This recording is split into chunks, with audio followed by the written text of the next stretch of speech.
What's going on everyone, it's Justin here, and today I have a video talking about the 10 best tech items for travelers out there. It is essentially a travel EDC that I've built up over the years of traveling. I'm also giving away one item that is featured in this video, so just go ahead and make sure you drop a like on this video, subscribe to the channel, and leave a comment down below with your Instagram username, and we'll be contacting the winner directly in 2 weeks. But let's just go ahead and get started, and I want to give a huge thanks to Turo for sponsoring this video. So when it comes to cameras that I bring while traveling, I can really get technical in this category specifically and nerd out just because we make YouTube videos, but I'm going to keep it as simple as possible while also talking about some of the other essentials that we bring. For anyone who's looking for the best camera that is able to capture photos that are maybe slightly better than your smartphone, but doesn't take up too much space in the pocket, it has got to be the Ricoh GR3. It's a camera that I've heard a lot of, and I finally decided to go ahead and pick it up. And the reason why I was hesitant is because we already had the Fuji X100V that I paid resale price for. And that is a camera that has become really trendy on social media, and it is amazing. And I will say it is better than the Ricoh GR3, but it doesn't fit in the pocket as nicely. And this is just another step of portability.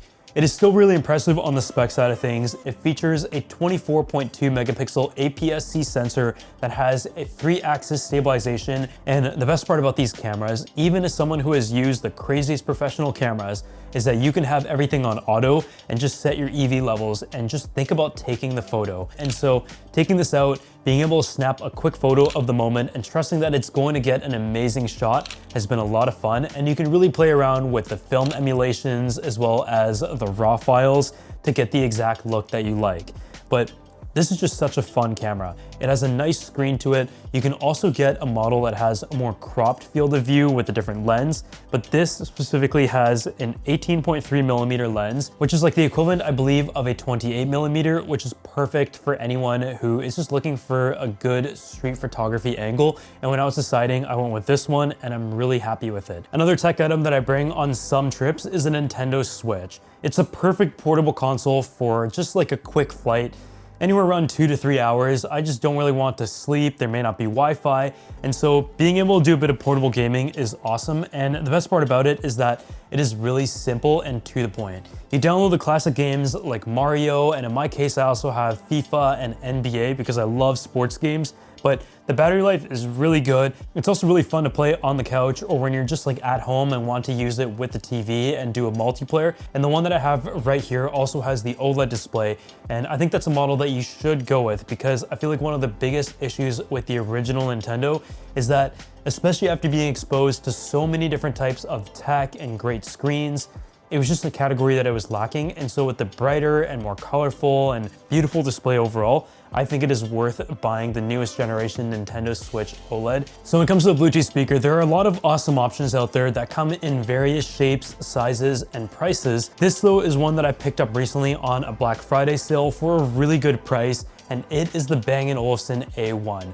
It's one of the smallest speakers in their lineup, and I know they have a few portable ones, but this has the quintessential details that you see across the Bang & Olufsen lineup with an aluminum finish and super durable, really flat and portable. I can throw it in a duffel bag and bring it around with me everywhere, and has a battery life of 18 hours on a regular listening and over 40 hours if you're listening at lower volumes.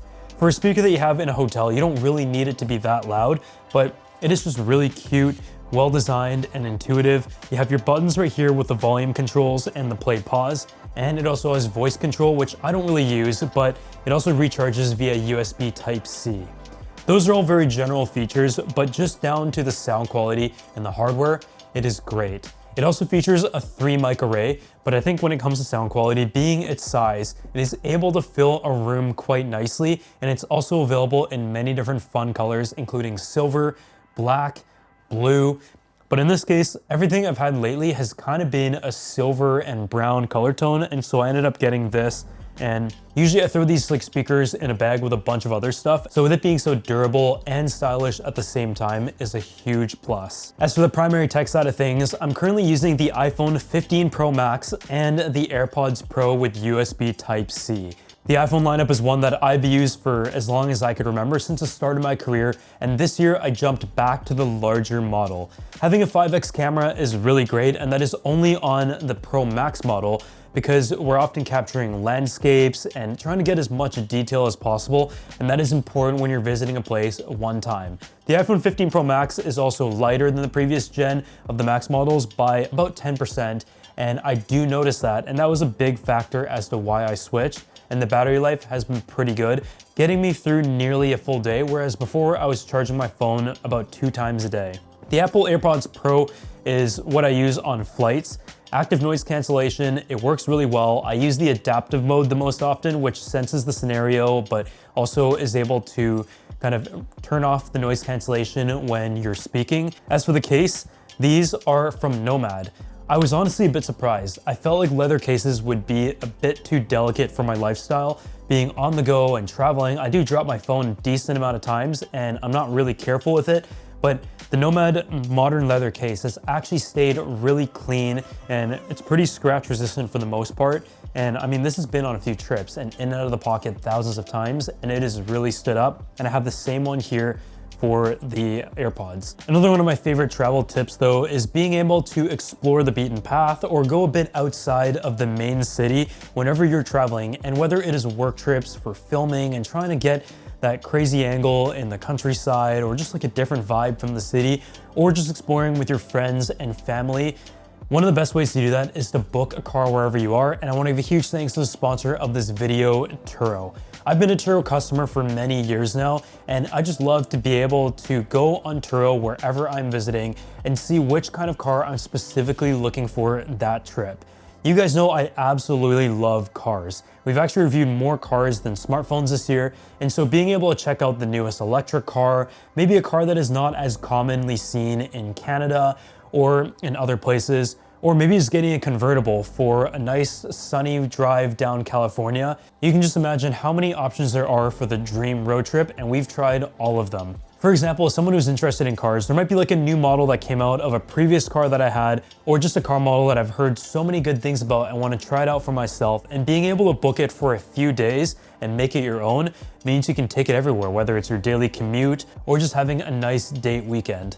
We've also booked cars for work trips where we're heading up a more rugged terrain and need a winter vehicle, or we might not have enough seats in our car and are bringing the whole team. Whether you're in Canada, USA, London, or Australia, you can go ahead and hop on Turo and find local cars that are available for booking around you, and you can even have them delivered to wherever you are, whether it is a hotel, airport, or wherever you're staying, which makes things so much more convenient instead of having to navigate to and from certain places. And I also love the flexibility of being able to talk to the owner and make any changes if needed to a booking. Some of our most memorable trips in California, in London, Miami, and in Vegas have been using Turo and being able to explore a certain way, and I always look forward to picking the car for the next ultimate road trip. So if you guys want to go and check out Turo for yourself, I'm going to drop a link down below, and a huge thanks to them for sponsoring this video. When it comes to a backup battery, I have a few that I carry around, but generally speaking, 10,000 milliamp hours is a sweet spot. A 10,000 milliamp hour backup battery is able to get me through 2 to 3 days of general usage, and especially when I'm using my phone a lot on work trips, it is always important to have one of these, and they're also useful for charging stuff like the cameras and other accessories. I have 2 of them right here. One of them is from Anker, and it is my main power bank. It's the Anker 533, and it features technology that ensures your phone is charging at the maximum speed while also ensuring it remains safe by regulating the temperature and stuff. And so it has those characteristics of GAN chargers. This one has 2 USB Type-C ports, which is more than enough, as well as a USB Type-A port, and that is still good to have because when you're out and about, you might not always have the cable that you might like, you have to borrow something, and so this gives you just enough versatility. And when you press the battery indicator, it will turn on and show you the amount of charge remaining, and it will actually give you an estimated charge time. So it is just the best all-round smart charger, really small, fits in the pocket, and I have a couple of these in the rotation as well as the larger models. Another one that I also picked up recently is from Amazon. It's also 10,000 milliamp hours, which, as I said, is enough to charge your phone multiple times, but this one is even more portable. super thin. It has USB Type-C and a micro USB port, as well as a USB-A port. But the reason why this isn't my main charger is because it doesn't have as many of the smart features and the fast charging features that the Anker one has, but it's still one that I love to bring around. And so typically we carry 2 to 3 backup batteries. When it comes to chargers, there are a few things to keep in mind. And I have a lot of large chargers that have high wattages of over 140 watts. And those have many ports that allow you to set up a charging station wherever you are. But I do think it is important to have a slim charger like this one from Nomad because it is able to work well on planes. I specifically find on planes, if you have a large power brick, your plug's just gonna fall out and you're not gonna be able to charge your phone. And so having a charger like this is super handy, and it is 35 and 65 watts. The 35 watt one is a little bit smaller, and I find that that is perfect for the most part. I can charge my phone, but it only has one USB Type-C port, whereas the 65 watt is just a little bit bigger, but it has 2 ports, including one that charges faster than the other. Having this in your bag really doesn't take up any space, and for flights and hotel outlets where it is a little bit loose, it is going to be an absolute lifesaver, and I love them. Some of the other cameras that we also bring include the Sony FX3 and the Sony FX30. Both are amazing options if you want to capture awesome video. And for anyone who is just getting into video beyond just a hobbyist level, or for professionals out there, the Sony FX lineup has been amazing, and it's been a huge part of our workflow over the past few years. And honestly, I'm sure if I put it side by side and didn't tell you guys, you wouldn't really notice which videos are recording on the Sony and which ones are recording on a $50,000 camera, except for very specific scenarios. As for the drone, the DJI Mavic 4 Mini Pro is the one that I've been bringing around because it is able to capture in horizontal and vertical while weighing under 250 grams, which means you won't need a specific permit in most places. This year's model of the 4th generation also features D-Log and 10-bit color space, so as someone who grades footage and pairs this with the Sony cameras with log, that is very important to have that additional latitude. But whether you decide to get the Mini 3 Pro or the Mini 4 Pro, you really can't go wrong with either of those models, and being able to capture in horizontal and vertical natively is a whole reason to buy that specific drone alone, even compared to the most expensive models in that lineup. If you're in the creative space, having an SSD is also really important. I have these Samsung T7s, and this one specifically is the rugged model, and it is able to give you a read-write speed of about a gigabyte a second, which for me is more than enough. I find for video editing that is fast enough, but having 4 terabytes on this card is great because I might carry some of the files for work projects that have deadlines while I'm abroad, and for backup. I always find it important to back up into 2 different places. One will go to my videographer and one will go to myself, just to have that redundancy, because we are often offloading cards each day. And so having a decently fast SSD like this is important, and it comes in at a pretty good price point depending on the size that you get. The 4 terabyte model specifically was on sale during Black Friday, and so I picked up a couple of these, but I think at this point we have a dozen, and they are relatively similar. You don't have to go with the Samsung in particular, but these over the years have been really reliable, and so has SanDisk and G Technology, but I think these have a better track record of them all. So when it comes to the laptop that I'm using on the go, it is the MacBook Air 13-inch with an M2 processor. It's the latest generation of MacBook Air, and it's a product that we had waited so many years for an update, and when it finally came, it was perfect. It's thin and light, it doesn't taper off anymore, but it still feels amazing to be able to carry around, and most importantly, the power and the battery life is incredible. Even though I love the 15-inch form factor of the MacBook Air as well, the 13-inch just made more sense for a secondary portable computer. The thing is though, even though it is less powerful than the MacBook Pro M3, it is still able to do video editing as well as photo editing, and most importantly, all of the daily admin tasks, even being a base model, are able to be handled by this computer.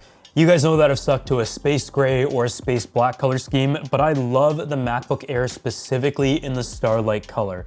So that is my main travel computer, and it's what I've switched to for the past few months. So for the most part, things in this video I think have been pretty practical, but there is one wildcard product here, and that is the Rayban Meta. If you go to like tropical places, you're gonna be bringing a pair of sunglasses, and this is the Rayban Meta Wayfarer. Not only does it have a 12 megapixel ultra wide camera, but the camera quality and image quality overall is a lot better. And if you're really gonna spend money on a pair of nice sunglasses, the price of the Rayban Meta is not actually that outrageous considering the tech functionality.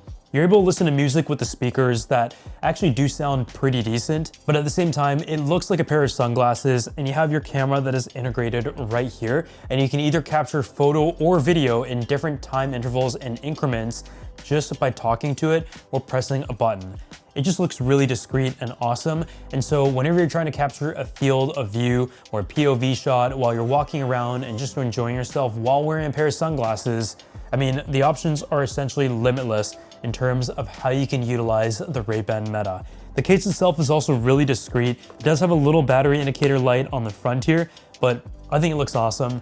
Charges via USB Type-C, and the battery life is about 4 hours. And I would say the only thing I don't like about it is having to transfer stuff between the app and the phone, but it does have some built-in storage that is able to store quite a few photos and videos, and you're able to download it and post straight to social media. But otherwise, thank you guys so much for watching this video. And as always, if you enjoyed it, make sure you go ahead and drop a like, subscribe to the channel, and let me know if there are any other product recommendations that you want me to check out going into 2024. And I'll see you all in the next one.